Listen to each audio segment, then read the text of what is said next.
স্বাভাৱিক মৃত্যু হৈছিল জুবিন গাৰ্গৰ পানীত ডুবি মৃত্যুক আঁকোৱালি লৈছিল জুবিনে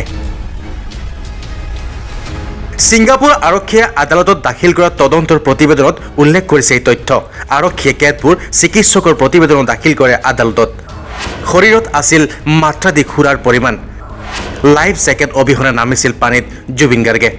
আৰক্ষীয়ে পূৰ্বে তিনিবাৰকৈ জুবিন গাৰ্গৰ মৃত্যু স্বাভাৱিক বুলি কৈ আহিছিল আদালততো একেই ভাষ্য প্ৰদান কৰিছে প্ৰথমটো শুনানিত জুবিন গাৰ্গৰ শৰীৰত অত্যাধিক সুৰাৰ পৰিমাণ পোৱাৰ লগতে কোনো ধৰণৰ লাইফ জেকেট অবিহনে পানীত নমাৰ তথ্যও দাখিল কৰিছিল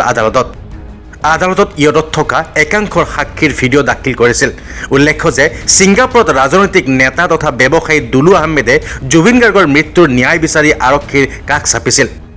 আনহাতে অসমতো চলি আছে জুবিন গাৰ্গৰ ৰহস্যজনক মৃত্যুৰ